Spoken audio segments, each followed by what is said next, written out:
Hey guys, my name's Logan. I'm with Match Grade Machine, and in this video we're going to cover everything you need to know about the 357 Remington Maximum.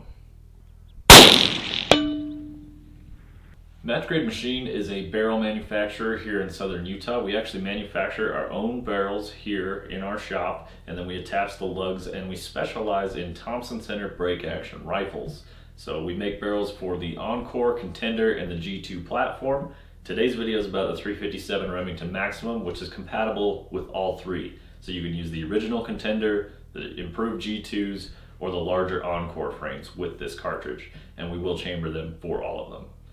So the 357 Remington Maximum, the factory ammo options are quite limited. There are some boutique options out there that will make 357 Rem Max ammo. However, it's pretty limited and some get quite costly, so be aware of that. Reloading is likely going to be your best option for this cartridge.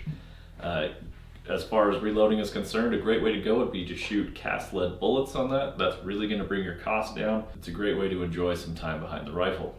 As far as jacketed bullets are concerned, we recommend going with pistol bullets or hollow point bullets for this if you're going to hunt with it, because the 358 diameter rifle bullets, this is not going to get up to the required velocities to make those expand, and they will punch right through things instead of expanding. You're going to want to go 357 diameter pistol bullets specifically for these. That's where you're going to find the best performance for hunting or whatever kind of targets you're shooting at with soft point ammo.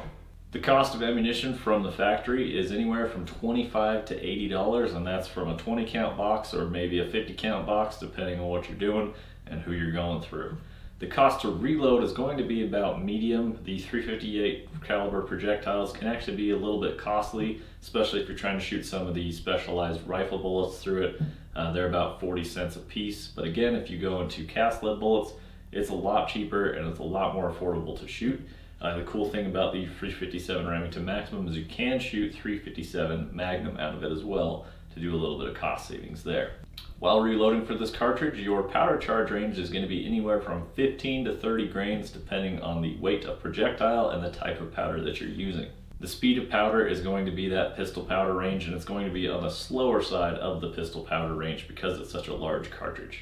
Barrel life is going to be awesome on a 357 Rem Max. You're going to go on thousands and thousands of rounds, not a problem at all. So the barrel lengths that we offer are anywhere from extremely short pistol barrels, if that's something you're after, all the way out to rifle length.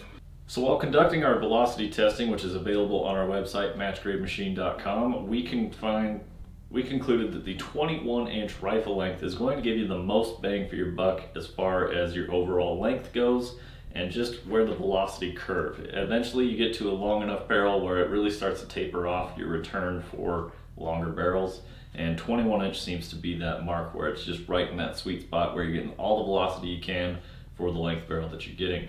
It's also our most accurate length at that length as well, that 21 inch mark. There's something about it. The 357 Max just loves it. So if you're going to order a rifle barrel, we would strongly suggest getting a 21 inch. And if you're going with the Encore, you're going to go with a heavy factory contour is what we would suggest.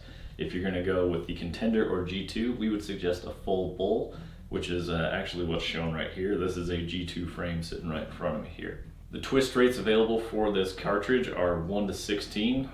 We did some testing where we slowed it all the way down to 1 to 20, and it still shot them stable out to 100 yards.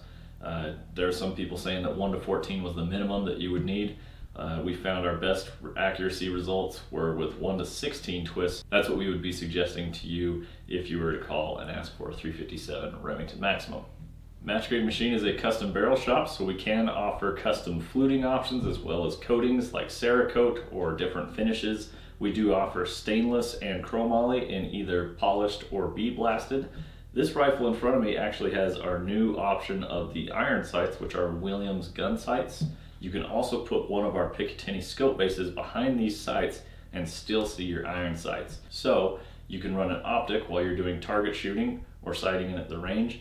And then if your state restricts you to iron sights only, or maybe straight wall cartridges, then that's where you can go ahead and use your iron sights while you're out there hunting. Just remove your optic, not a problem. Go out there with your iron sights, you're good to go. For the crown on a rifle chambered in 357 Maximum, I don't think it requires a muzzle brake. I would just suggest a target crown or threading for a suppressor if that's something that you have. Now, a few of our customers were actually able to send in some groups that they've got with their Remington 357 Maxes with our barrels. So thank you guys for sending those in. And those guys got awesome performance, as I'm showing you right now on the screen. A few of them shooting 3/10 of an inch at 100 yards with a straight wall cartridge. That's really awesome performance. Again, thanks for sending those in, guys. We greatly appreciate it. Now, if you're asking yourself why go with the 357 Rem Max versus the 357 Magnum, well, we've put the 38 Special against the 357 Magnum and the 357 Maximum. The velocities we got with a 16¼ inch barrel are as follows. The 38 Special got 900 feet a second with a 180 grain bullet. We were shooting the same bullet across all three of these. The Magnum got 1,345 feet a second, so that's about 450 feet a second faster. And with the Maximum, we got 1892 out of a 16¼ inch barrel, 180 grain bullet.